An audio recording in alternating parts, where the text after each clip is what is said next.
El nacimiento de Jesús. Isaías 9:6 dice: Porque un niño nos es nacido, hijo nos es dado, y el principado sobre su hombro, y se llamará su nombre Admirable, Consejero, Dios fuerte, Padre eterno, Príncipe de paz.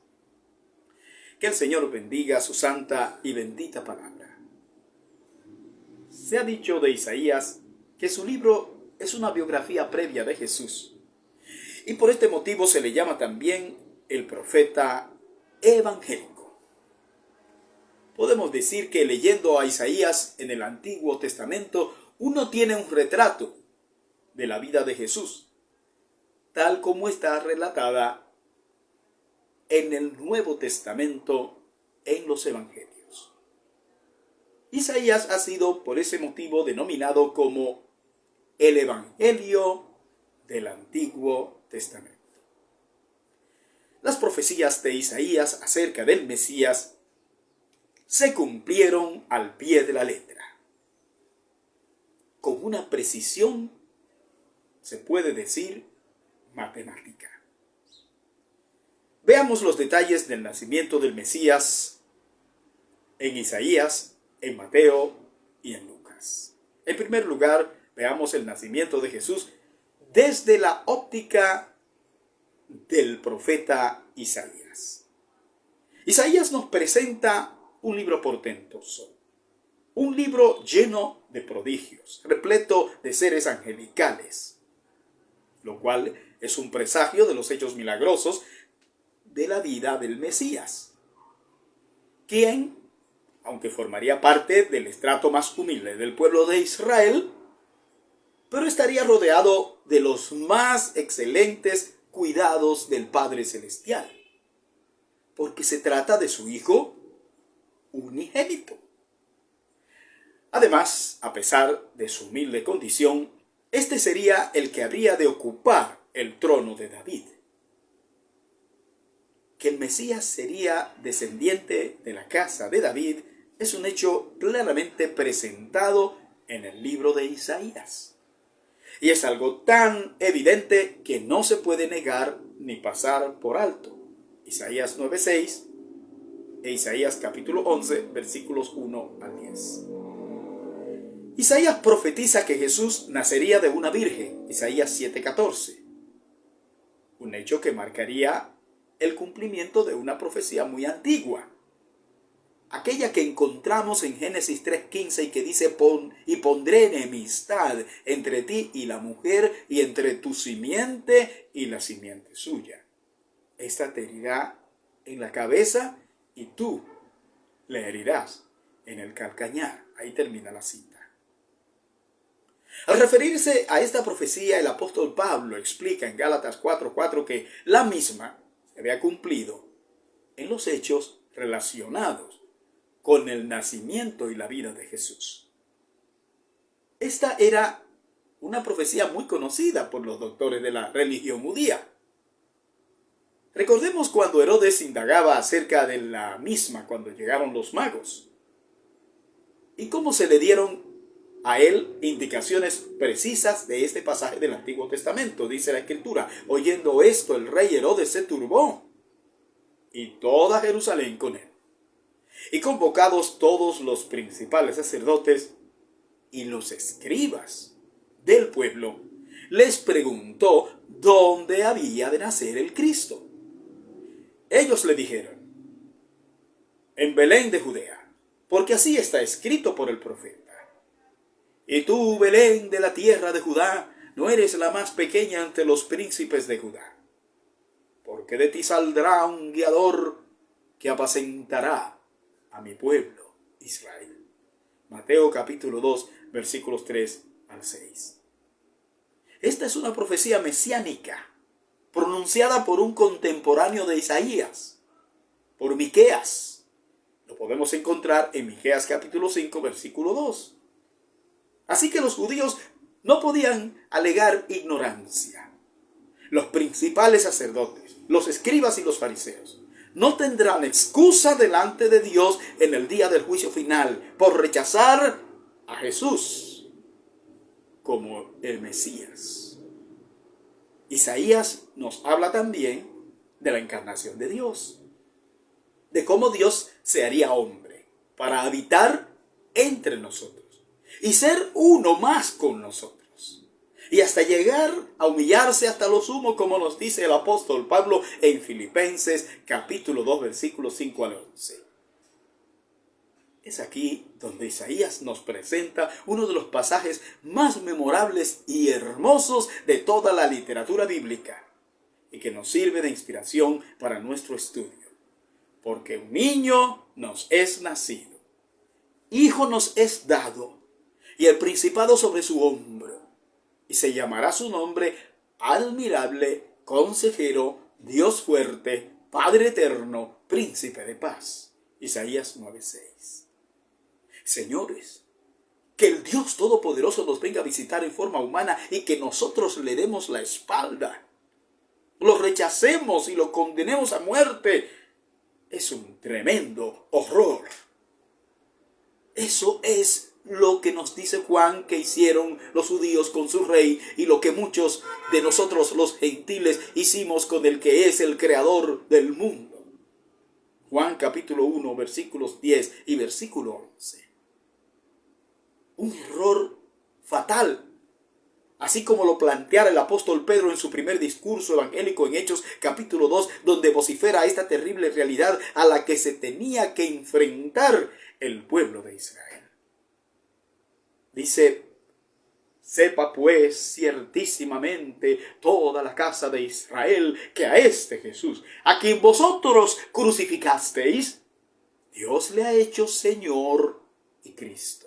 Hechos 2:36. Mi querido amigo, mi querida amiga, ¿qué vas a hacer tú con Jesús? ¿Lo vas a rechazar o lo vas a recibir como tu Señor y Salvador? Yo te invito a ser inteligente como los animales, como reza el estribillo de una canción de Roberto Carlos. Sí, porque los animales siempre reconocen a su dueño, diferente de nosotros los seres humanos que negamos a nuestro hacedor, tal y como nos dice precisamente Isaías, en Isaías 1:3. En segundo lugar, el nacimiento de Jesús desde la óptica de Mateo. Vamos a verlo. Lo primero que vemos en el libro de Mateo es una genealogía que nos presenta a Cristo como descendiente directo de Abraham, de quien vendría la simiente salvadora del mundo, o sea, el Mesías. Eso está en Génesis 22:18. Mateo también en esta genealogía presenta a Cristo como el heredero del trono de David, el más importante rey humano de Israel. Mateo capítulo 1 versículos 1 al 17. Mateo tiene especial interés en que los judíos entiendan el hecho de que tanto por la línea de José, el padre legal de Jesús, y por la línea de María, su madre biológica, Jesús tenía ascendencia real. Un dato muy importante en esta genealogía es que se destacan los nombres de unas mujeres gentiles en la lista de ascendientes de Jesús. Mujeres con un perfil especial, pues llegaron a convertirse en judías por la gracia de Dios. Lo cual corrobora que la salvación, que el reino de Dios no solo pertenece a los judíos, sino que para todo aquel que cree en él, o sea, en Jesucristo, como dice Juan 3:16. Y en este primer capítulo de Mateo tenemos también el relato del nacimiento de Jesús. Este hecho, llamado también Natividad o Navidad, está fechado en el año 4 a.C., año estimado de la muerte de Herodes.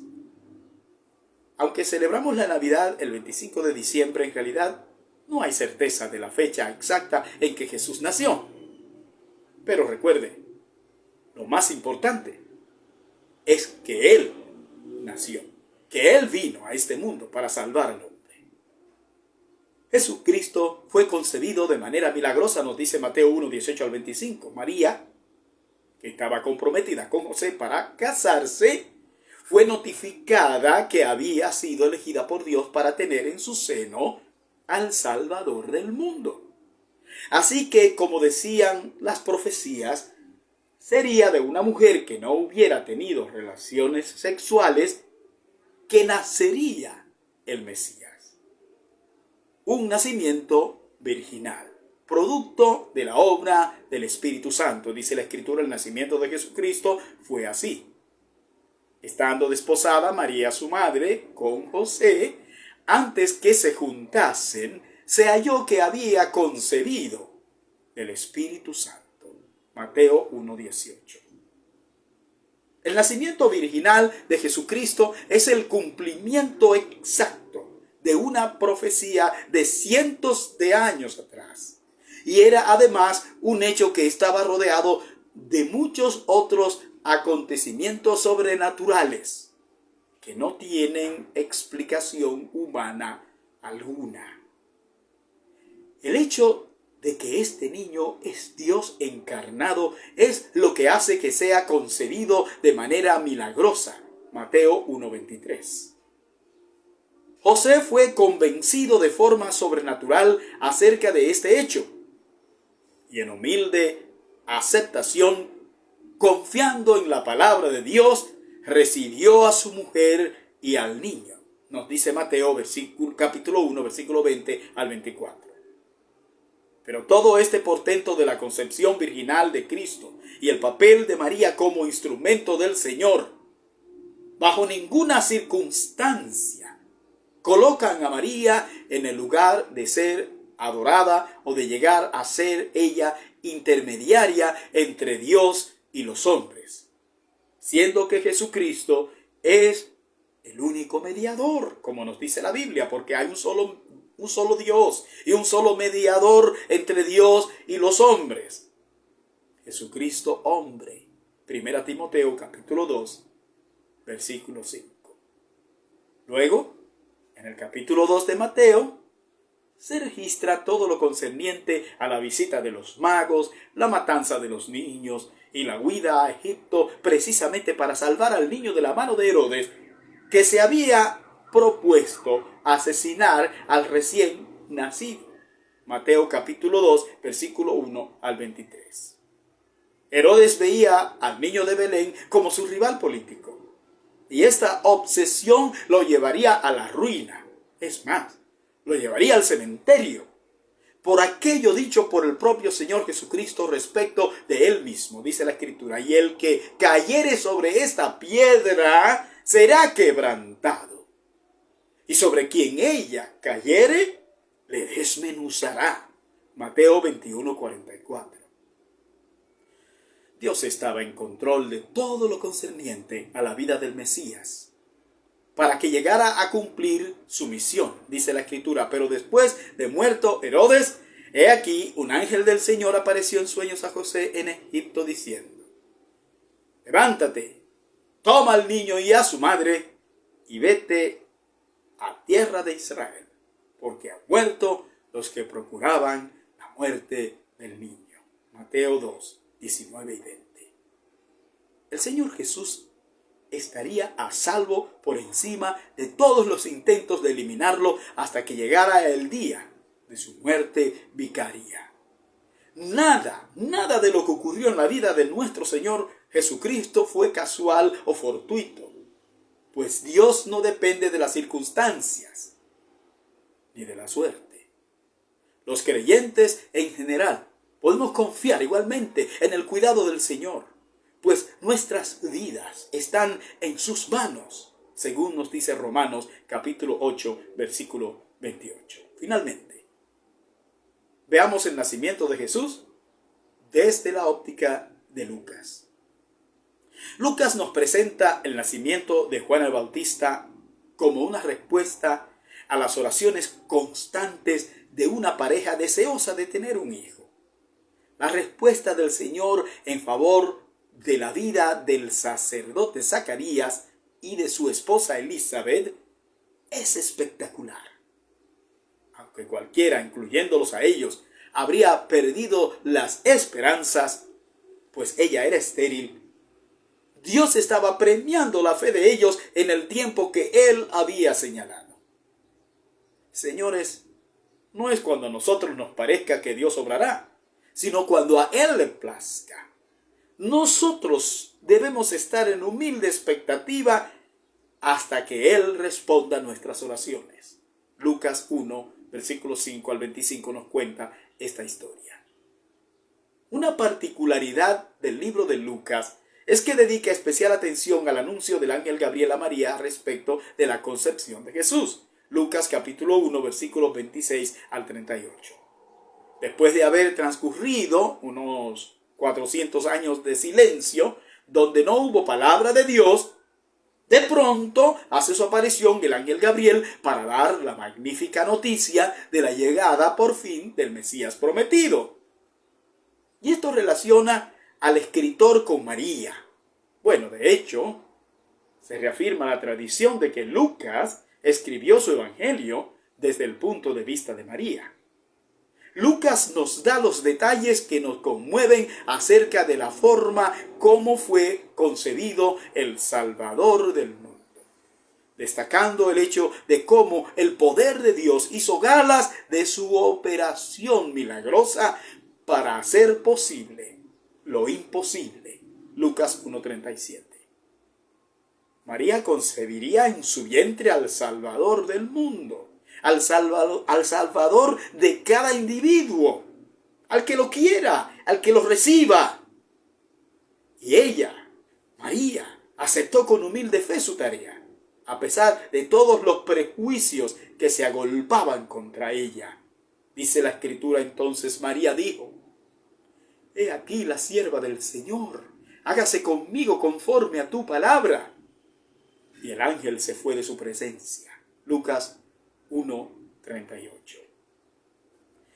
En la visita que María hace a su prima Elizabeth, que es la madre de Juan el Bautista, ambas proclaman las misericordias de Dios en favor de ellas. María se declara indigna de ser bendecida con tan gran privilegio de ser la madre de Jesús, y ella se declara a sí misma pecadora, necesitada ella misma del Redentor, dice, porque ha mirado la bajeza de su sierva. Pues he aquí, desde ahora me dirán bienaventurada todas las generaciones. Lucas capítulo 1, versículo 48. Lucas nos relata que cuando nació Juan el Bautista, su padre Zacarías, que había quedado mudo por su falta de fe, recuperó el habla para pronunciar uno de los discursos más elocuentes acerca de lo que sería la vida del Mesías y de su precursor Juan el Bautista, el hijo de Zacarías, que acababa de nacer. Lucas 1, 57 al 80. Los padres cristianos debemos anhelar que nuestros hijos y nietos lleguen a ser personas clave en la vida de la iglesia y que lleguen a ser hombres y mujeres al servicio de la causa de Cristo. Como sabemos, José y María tuvieron que ir a Belén para ser empadronados, ya que eran oriundos de ese lugar. Y estando allí, María dio a luz a Jesús. Un acontecimiento que llenó de felicidad el hogar de estos padres que eran honrados doblemente, porque ese niño era el Hijo de Dios y porque era el primogénito de este matrimonio, que aunque no era hijo biológico de José, José se sentía altamente honrado con ser el padre de Jesús, el padre legal de Jesús. Increíble aquel acontecimiento, que el creador de todas las cosas haya nacido en un humilde establo, nos habla fuertemente de su misión en favor de todos los hombres. Lucas 2, versículos 1 al 7.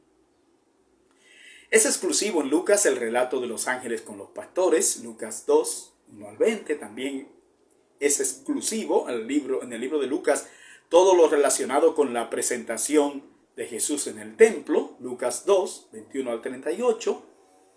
Es exclusivo lo referente al regreso de Jesús a Nazaret. Lucas 2, 39 al 40. Y es exclusivo también el relato relacionado con la niñez de Jesús, presentándonos detalles de hasta cuando éste tenía la edad de 12 años. En ese entonces, al ser llevado al templo por sus padres, entabla discusiones con los doctores de la ley, dejándolos atónitos por su asombrosa agudeza mental. Lucas 2, 41 al 52.